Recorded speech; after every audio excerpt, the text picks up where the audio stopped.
Assalamualaikum warahmatullahi wabarakatuh. Waalaikumsalam warahmatullahi wabarakatuh. Alhamdulillahi rabbil alamin wa bihi nasta'inu ala umuri dunya waddin wal 'aqibatu lil muttaqin wa la 'udwana illa 'alal zalimin. Wassalatu wassalamu ala Rasulillah sayyidina wa nabiyyina Muhammad ibn Abdullah wa ala alihi wa mawala. Amma ba'd. Segala puji syukur hanya untuk Allah.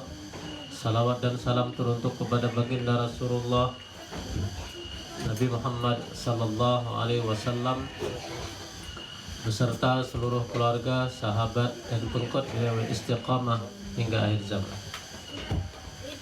Dan kita berdoa semoga kita termasuk yang akan mendapatkan syafaat beliau di akhirat kelak. Amin. Teman-teman sekalian yang ada di Bukit Lebah maupun di rumah atau di mana saja berada, meskipun kuliah ini untuk penghuni Bukit Lebah di Tanah Uzlah, tapi tidak menutup untuk teman-teman yang ada di luar sana. Tema kuliah pada sore hari ini adalah tema pendidikan. Judulnya mendidik dengan kekuatan cinta.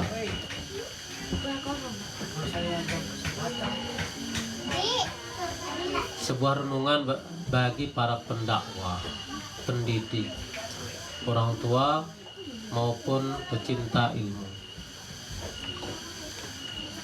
Karena ini yang diajarkan oleh Rasulullah, bukan dengan kekasaran. Karena Nabi kita tidak pernah mengajarkan seperti itu. Dunia dakwah dan pendidikan seringkali kehilangan rohnya ketika ilmu diajarkan tanpa cinta, ketika dakwah disampaikan tanpa cinta, dan murid dibimbing tanpa kasih sayang. Ini yang tidak bisa diajarkan AI. Karena AI hanya menyampaikan, tidak dengan perasaan. Mendidik bukan hanya memindahkan pengetahuan. Kalau AI gampang itu, dari kepala kepada kepala, tetapi menyalakan cahaya dari hati ke hati itu tidak bisa, kecuali dengan hati pun. Sebab cinta itulah yang membuat nasihat jadi hidup. Ceramah ada rohnya, dan kasih sayanglah yang menumbuhkan perubahan sejati. Dan itu sudah ditunjukkan oleh Rasulullah sendiri. Banyak contoh, salah satunya ketika ada seorang Arab Baduy, ketika dia masuk ke masjid, waktu masjid zaman Nabi kan lantainya cuma tanah ya.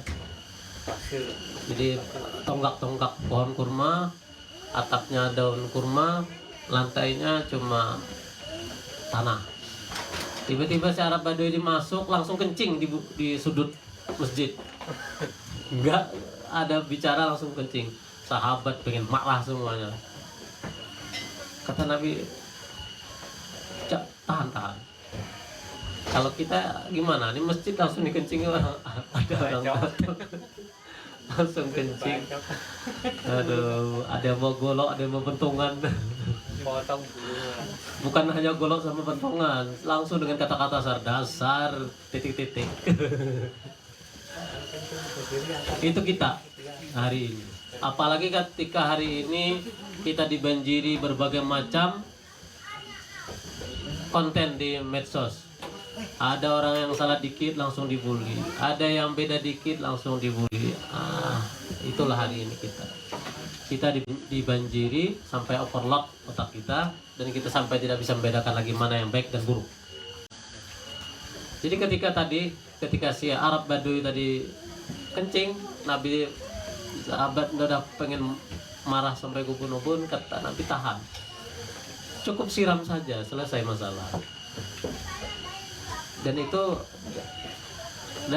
jadi dasar hukum fikih ketika ada yang kencing gimana cara ngatasi najisnya. Sekaligus Nabi mengajarkan bagaimana cara bersikap. Dai maupun seorang guru atau orang tua sekaligus. Dan itu kita semua yang sebagai orang tua.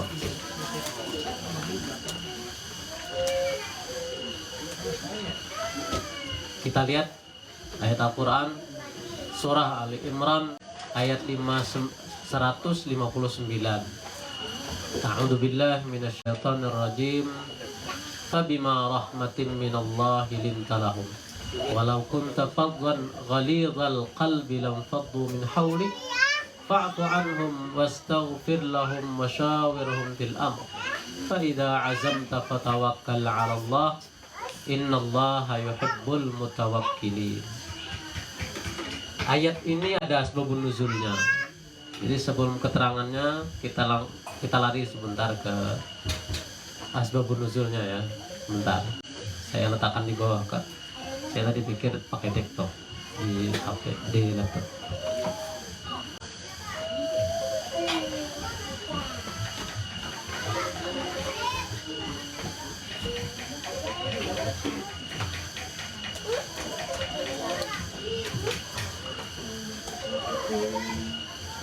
Asbabun nuzul ayat ini surah Al Imran ayat 159 ini turun setelah perang Uhud. Ketika kekalahan itu terjadi, ketika para sahabat yang harusnya berada di pos pemanah itu tidak mematuhi Nabi dan terjadilah kekalahan yang sangat memilukan. Rasulullah luka. Sahabat yang hafiz Quran itu berjumlah 70 orang. Bahkan paman Nabi Hamzah tewas dengan mengenaskan.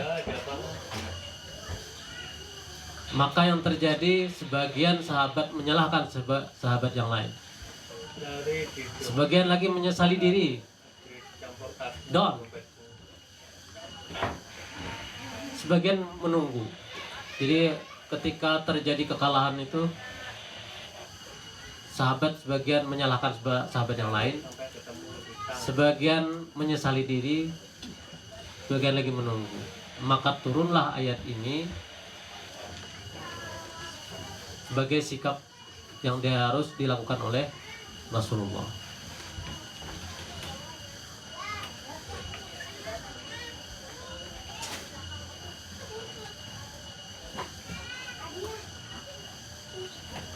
Jadi ayat ini diturunkan setelah kekalahan di Uhud kekalahan pertama, meskipun menang setelah itu kan.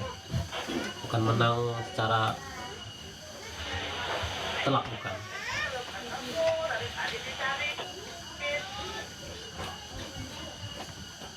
Fabima rahmatin minallahi lintalahum walau kunta fadlan ghalizal qalbi lam faddu min hawlik.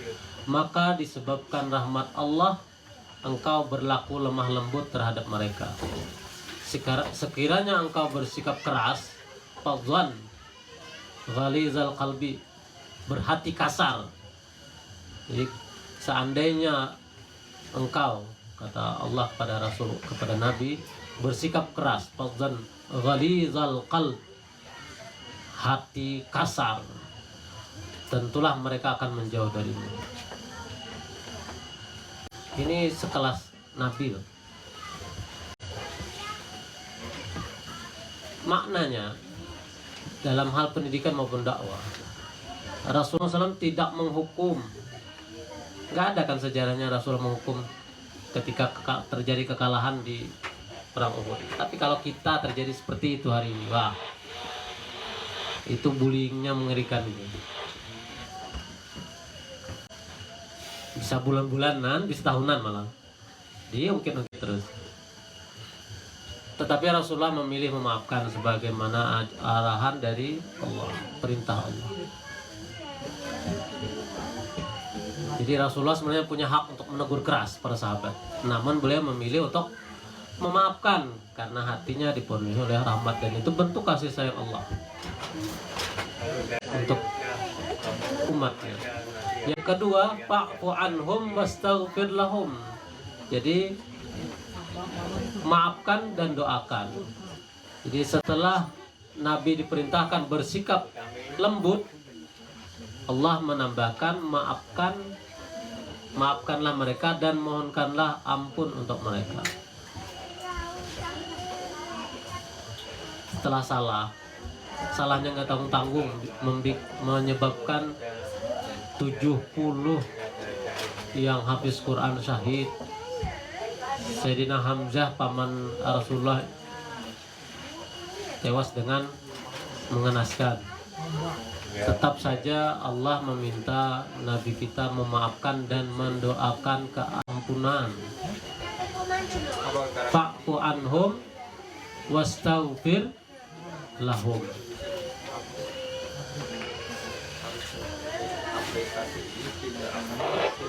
Imam Ibnu Ashur dalam Tahrir wa Tanwir menjelaskan, perintah ini menunjukkan tingkatan tertinggi akhlak seorang pendidik atau dai.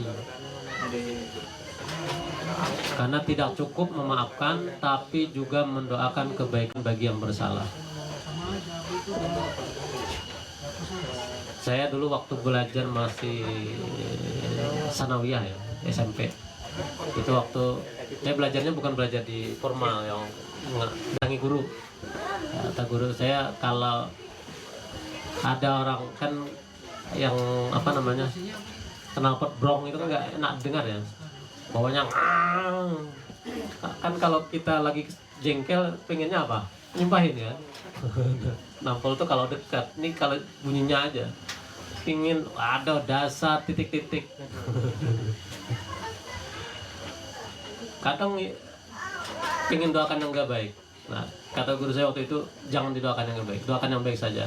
Kalau misal, kata beliau, kita doakan moga celaka, moga tabrakan misalnya, itu kata beliau, kalau misalnya dikabulkan Allah dan bahayanya kembali ke kita, tabraknya siapa? Tabrak keluarga kita. Itu yang dikhawatirkan. Jadi doakan yang baik saja. Sama dengan, apalagi dengan anak kita sendiri sebenarnya, atau murid kita sendiri, atau teman kita sendiri, atau yang kita dakwahi. Doakan yang baik ketika salah.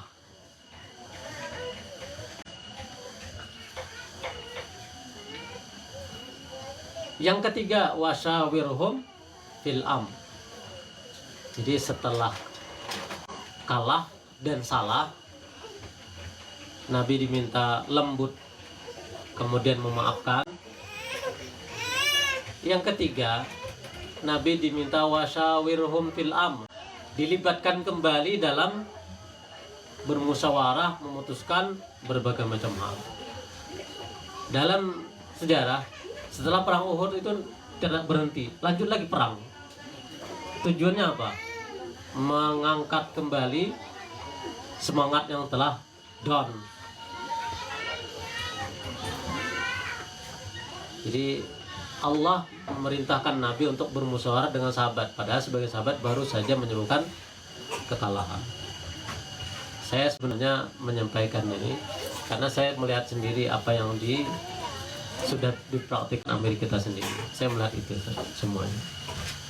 Kita sering melakukan kesalahan, Amir kita selalu memaafkan. Saya kadang bukan kadang, dulu sebelum saya kesini, saya kan pertama 2-3 hari saya, dan kedua 10 hari. Saya sebelum uzlah kesini saya ngomong ke istri saya, itu Kang Diki kira-kira terbuat dari apa ya hatinya?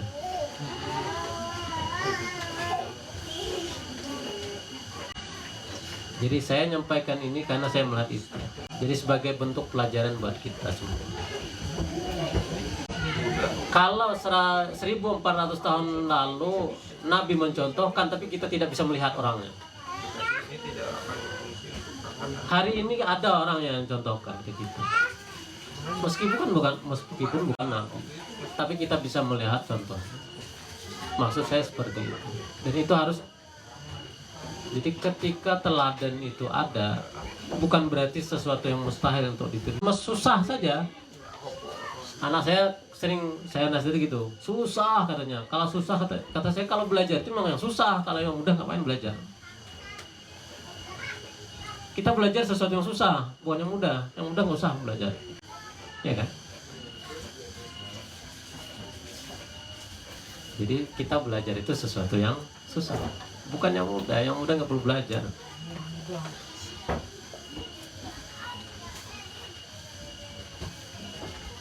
Jadi perintah musyawarah setelah kesalahan adalah bentuk penguatan jiwa agar mereka tidak putus asa. Dan Nabi pun tidak menyinggung.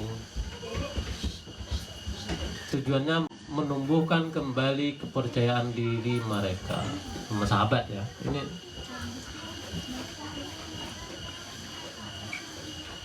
tetapi kesalahan itu jangan terulang harusnya. Tapi mungkin yang terjadi di kita di sini mungkin sebagai bentuk ujian bagi kami sendiri sepertinya. Karena yang akan dihadapi nanti, ini perasaan saya saja ya, yang dihadapi nanti itu lebih mengerikan. Tapi sebagai bentuk pelajaran kita.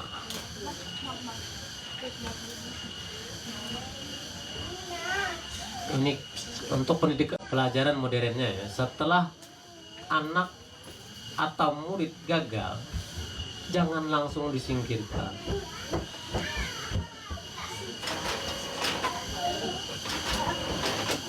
Rata-rata kita langsung menjas. Padahal kadang sebagian kita tahu ilmunya, tapi itulah, saya pun pernah merasakan itu. Kadang merasakan karena faktornya apa? Karena capek, karena kita lagi lelah. Bukan hanya lelah secara fisik, lelah secara mental.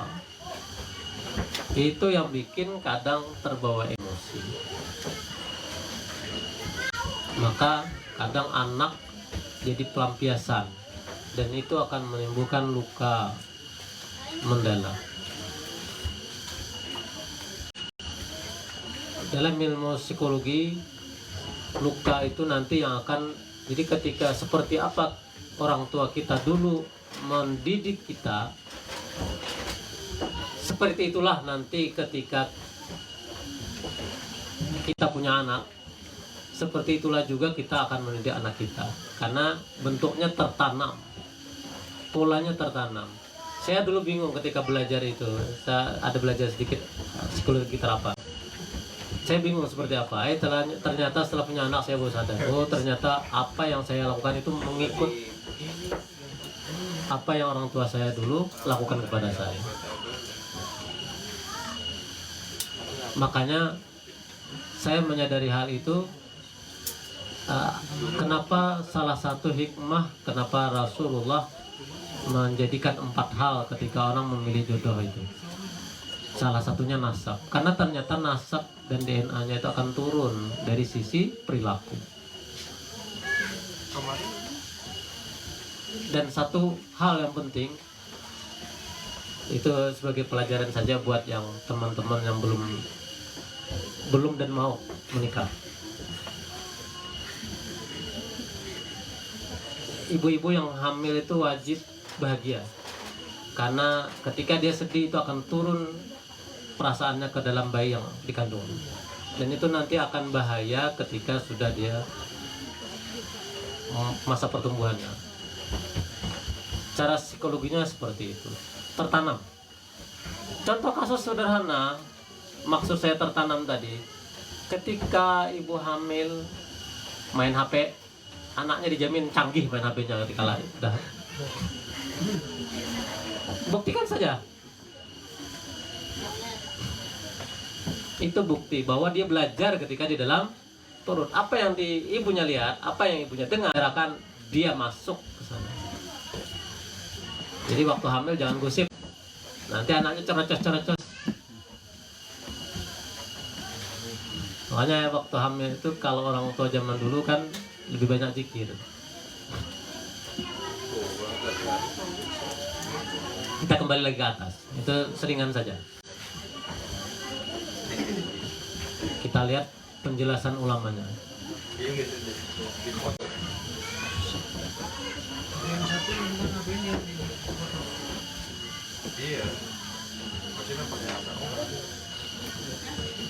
Ini berdasarkan tafsir At-Tabari, kitabnya Jami'ul Bayan. Yang pertama, Imam Tabari berkata, maknanya ay bi rahmatin minallahi lak ya Muhammad linta li ashabik al mu'minin bik, yakni dengan rahmat dan dari Allah kepadamu wahai Muhammad SAW, engkau menjadi lembut terhadap para sahabatmu yang beriman kepadamu. Imam Tabari menjelaskan bahwa kelembutan Rasulullah SAW bukan hasil latihan manusiawi. Jadi kelembutan Rasulullah itu pemberian, karunia Allah, rahmat Allah. Lembutnya Allah Rasulullah adalah bagian dari tanda kasih sayang Allah kepada umatnya, kepada kita semua. Allah menanamkan cinta dalam hati Nabi agar dakwah beliau diterima dengan kehangatan. Ya, tadi salah satunya ketika ada Arab Baduy kencing di pojok masjid, para sahabat sudah pengen nabok aja, kata Nabi tahan, tinggal siram, selesai masalah. Dan itu sebenarnya dari sisi dakwah besar, karena kalau misalnya sahabat langsung ditabuk habis-habisan, itu nanti dia cerewetnya ke teman-temannya, nggak benar ternyata Islam itu. Itu maksud Famzat Ghalizal Qalbi itu. Jika Nabi bersikap keras, manusia tidak akan tahan di sekitarnya. Jadi orang berkumpul di sekitar Nabi itu karena kasih sayang itu. Kemudian yang kedua Ibnu Katsir, terjemahnya saja ya, nggak ada berisnya itu, agak susah. Nunggu Ustaz Abu Kasa lagi sakit. Engkau lembut kepada mereka karena rahmat Allah kepadamu, bukan semata-mata karena tabiatmu. Seandainya engkau keras dan kasar dan keras hati, mereka akan berpaling darimu. Ibnu Katsir menambahkan, Allah mengumpulkan pada diri Rasulullah antara kesabaran dan kasih sayang. Dengan sifat itulah manusia bersatu di sekeliling beliau. Pelajarannya, lembut bukan berarti lemah, tapi kekuatan yang menumbuhkan kepercayaan dan kasih sayang. Coba saja dengan kekerasan. Dalam pendidikan, murid atau anak akan mendekat kepada guru atau orang, ya, silakan dicek.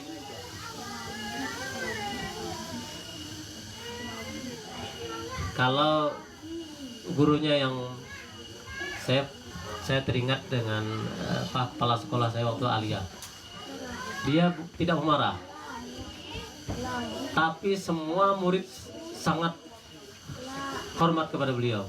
Dia pernah marah, tapi bukan karena takut, tapi karena memang beliau tegas, tetapi bukan dengan keras. Dan satu lagi, dan itu ternyata turun kepada anak beliau, dan ngajar kepada kami pun sama seperti orang tua beliau, nggak pernah marah. Dan ternyata sampai hari ini muridnya berjibun karena nggak pernah marah beneran. Jadi sampai teman-teman saya itu bilang, ini guru kita yang nggak pernah marah ini, nggak pernah marah sama sekali. Marahnya paling nggak kelihatan marah.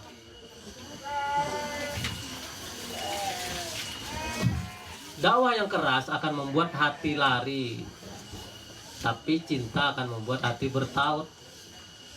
Jadi dengan kasih sayang itu seharusnya. Berdasarkan ini, kita bisa mengecek ke kita masing-masing sebenarnya. posisi kita di mana. Jadi kalau kita kasar, kita keras, orang akan menjauh. Itu sederhana, itu hukum universal sebenarnya. Bukan hanya dalam Islam, itu hukum universal. Jadi mau agamanya apapun sama orang menangkapnya. Dan hati ke hati itu memancarkan semacam sinyal. Jadi kalau kita keras, kasar, itu terbaca di hati orang. Bahkan terbacanya di muka. Bagi yang paham. Kita lanjut saja. Saya lewati karena masih mirip-mirip maknanya.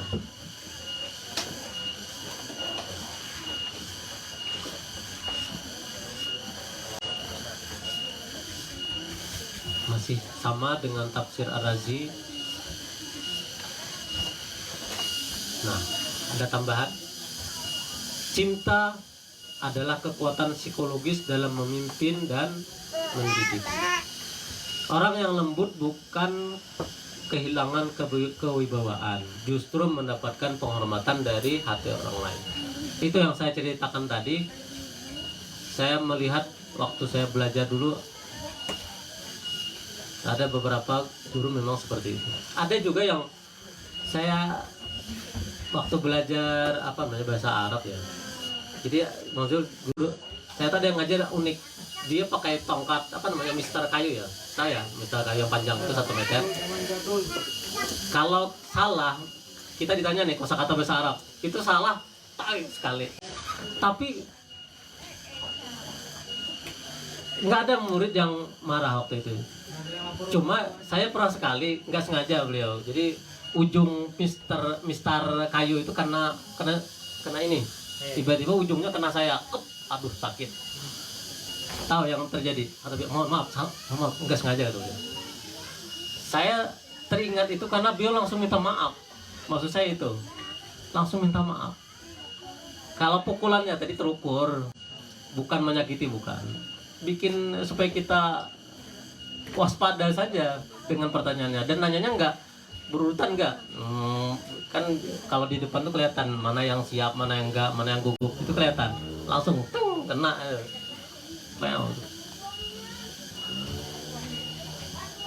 Jadi ada yang unik-unik.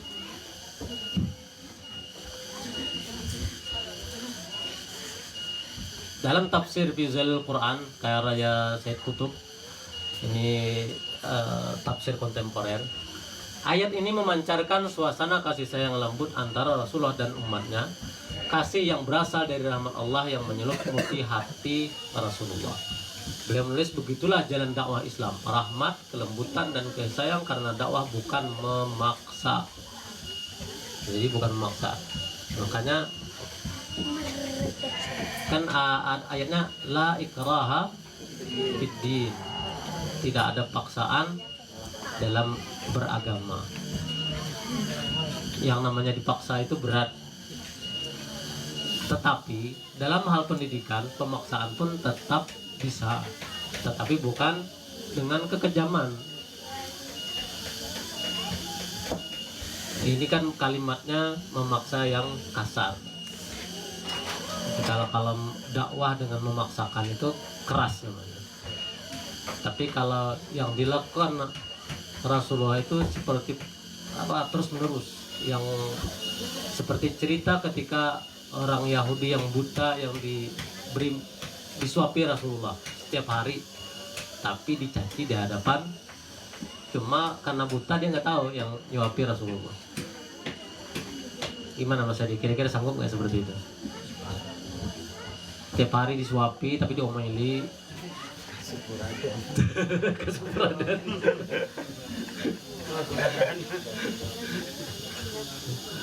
Kalau kayak gitu nggak jadi dakwah Nabi ya. Kalau gaya-gaya kayak kita itu habis umat. Kesempurnaan ketemu saya itu. Tapi wajar saja. Nabi kita disampaikan nabi terbaik, manusia terbaik, yang diciptakan Allah. Jadi hujan manusia pilihan dan terbaik sepanjang masa. Terbaiknya terbaik untuk diikuti, bukan untuk diceritakan saja, kita ikuti.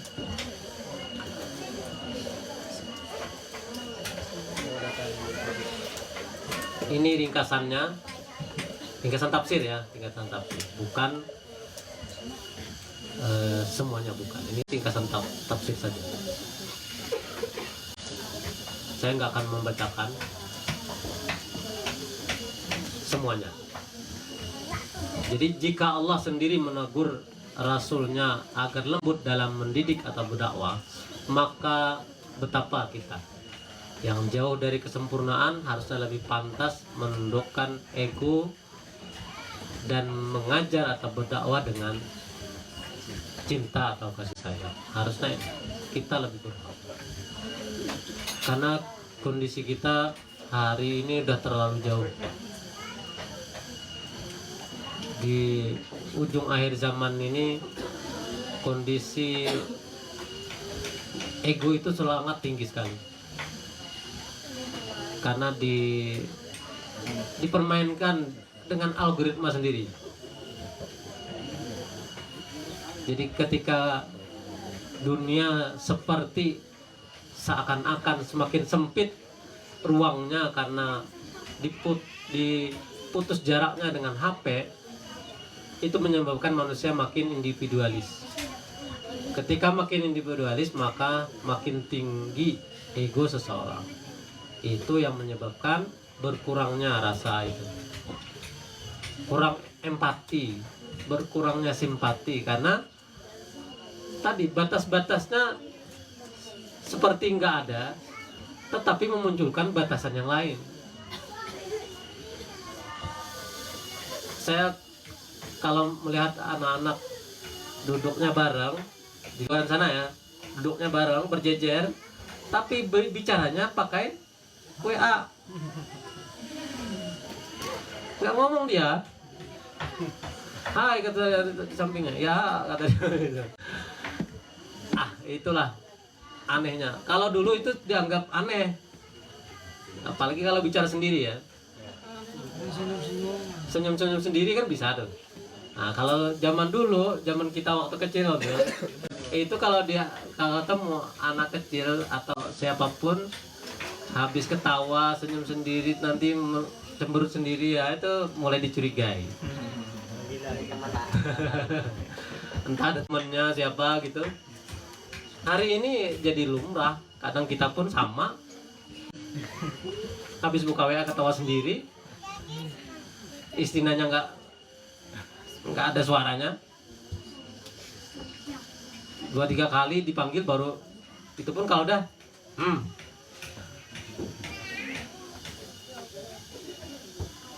Itulah kondisi hari ini, kondisi yang makin memperparah situasi.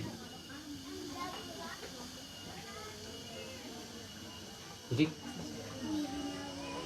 kita tantangannya semakin banyak. Makanya ketika tantangan semakin banyak itu, maka hatilah yang harusnya jadi panduan. Allah menegaskan lemah lembut adalah kunci keberhasilan dakwah dan pendidikan. Jadi lemah lembut. Saya teringat ini, bikin materi ini teringat dengan mimpi Muhammad Qasim di 2024 itu. Dia menegaskan bahwa Allah ingin sampaikan tentang rahmannya, sifat rahmannya Allah, kasih sayang kan, jadi yang diutamakan. Dan di mimpi teman-teman atau mubasyirat yang teman-teman terima pun, yang terakhir, yang beberapa terakhir ini sama kan, penyeleksian rohani itu, ini kuncinya kasih sayang, lemah lembut. Saya lupa redaksi mubasyiratnya, tapi saya ingat isinya saja. Saya seperti itu dari dulu belajar, cuma mengingat isinya, bukan mengingat kalimatnya. Saya kalau mengingat kalimatnya susah, tapi kalau mengingat isinya kayak nyantol aja dia. Nabi SAW tidak menaklukkan hati dengan marah, hati orang maksudnya, tapi dengan kasih sayang. Dan itu udah banyak dibuktikan. Banyak yang masuk Islam, meskipun ada yang kayak Yahudi tadi yang buta, itu setelah Rasulullah wafat baru masuk Islam. Ketika tahu yang menyuapi dia adalah Rasulullah itu sendiri, yang tiap hari dia caci maki di depan muka. Seorang pendidik atau pendakwah yang penuh cinta membuat murid atau mad'unya mendekat bukan menjauh. Jadi kalau menjauh berarti kita perlu tanda tanya, ada apa?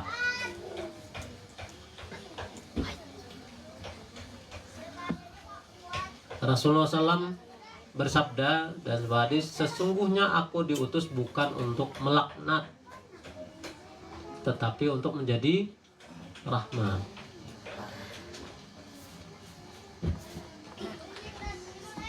Mendidik dengan cinta berarti meneladani Rasulullah yang menumbuhkan, bukan mematahkan. Jadi kalau kita kasar, itu mematahkan. Yang patah apa? Hati. Ini kalimatnya patah. Beliau tidak hanya mengajar akal tetapi menyembuhkan jiwa. Karena itulah intinya. Setiap tegurannya dibungkus kasih, setiap perintahnya disertai kelembutan. Jadi ketika yang sebelumnya saya ceritakan, ketika sahabat Anas bin Malik diminta oleh Rasulullah waktu dia muda pergi membeli sesuatu, sampai ketemu temannya lupa. Kalau kita, aduh ngapain kau di sini? Nabi enggak. Anas, lanjutkan. Lanjutkan apa? Bukan bermain, cari yang tadi maksudnya.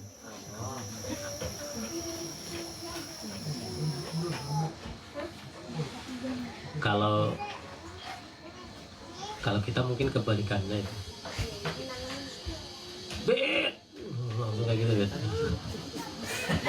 Langsung hilang mental di tempat. Langsung abidnya lari tunggang langgang. Ini contoh tadi saya sudah ceritakan ketika seorang abadi kencing di masjid tadi. Jadi kata Nabi, siramlah tempat itu dengan air, selesai. Karena dia tanah dan berpasir, dia langsung resap, jadi hilang najisnya. Beliau menasihati tanpa memalukan. Jadi itu yang diajarkan Rasulullah. Dan itu harus kita tiru. Sesusah-susahnya kita meminta kepada Allah untuk dimudahkan. Bukan kita yang mampu. Sama dengan belajar, bukan kita yang mampu, Allah yang memberikan. Kalau kita merasa mampu, bahaya. Nanti memunculkan kesombongan juga. Jadi semuanya itu Allah yang memberikan. Makanya kalau dari Pak Widodo itu unik.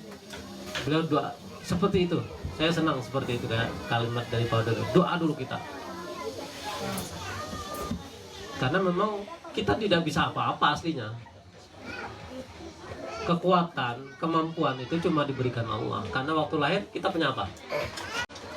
Jangankan satu helai benang, nggak ada. Oke. Yang kita bisa cuma nangis, ya kan? Itu bukti bahwa kita nggak bisa apa-apa. Dan waktu lahir ada yang bisa melihat nggak? Nggak ada kan? Karena dalam Al-Quran disampaikan bahwa yang pertama kali dimunculkan itu pendengaran. Mendengar dulu, baru melihat. Ada nggak yang masih ingat waktu umur di bawah 3 tahun? Nggak ada kan? Artinya kita banyak kekurangannya.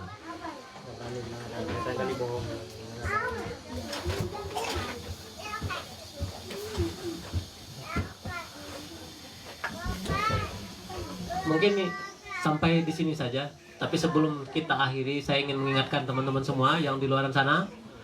Tanggal 10 Desember kita akan mengadakan seminar blueprint dan roadmap untuk bangkitan dari timur. Di tempatnya di asrama haji di Pondok Gede. Mana? Bekasi apa Jakarta Timur sih? Oh, Jakarta Timur. Oke. Jangan lupa teman-teman semua. Tanggal 10 Desember Majelis Gajah mengadakan seminar blueprint dan roadmap kebangkitan dari Timur. Jangan lupa hadir. Kalau nggak bisa ikut Zoom ya.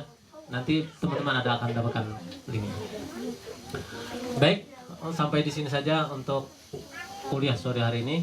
Sebelum kita akhiri, kita sama-sama membaca surah Al-Kahfi 10 ayat awal. A'udzu billahi minasy syaithanir rajim. Bismillahirrahmanirrahim. Alhamdulillahilladzi anzala 'ala 'abdihil kitaba wa lam yaj'al lahu 'iwaja. Qayyiman liyundira ba'san shadidan min ladunhu wa yubashshiral mu'minin alladhina ya'maluna as-salihati anna lahum ajran hasana makithina fihi abada wa yunzira alladhina qalu ittakhadha Allahu walada ma lahum bihi min ilmin wala li abaihim kaburat kalimatan takhruju min afwahihim yaquluna illa kadiba فلعلك باخع نفسك على آثارهم إن لم يؤمنوا بهذا الحديث أسفا إنا جعلنا ما على الأرض زينة لها لنبلوهم أيهم أحسن عملا وإنا لجاعلون ما عليها صعيدا جرزا أم حسبت أن أصحاب الكهف والرقيم كانوا من آياتنا عجبا إذ أوى الفتية إلى الكهف فقالوا ربنا آتنا من لدنك رحمة وهيئ لنا من أمرنا رشدا. Sadaqallahul azim. Demikian untuk kuliah sore hari ini. Salah khilaf mohon maaf. Kita tutup dengan doa kifaratul majlis. Subhanakallahumma wa bihamdik, asyhadu an la ilaha illa anta astaghfiruka wa atubu ilaik. Wassalamualaikum warahmatullahi wabarakatuh. Waalaikumsalam.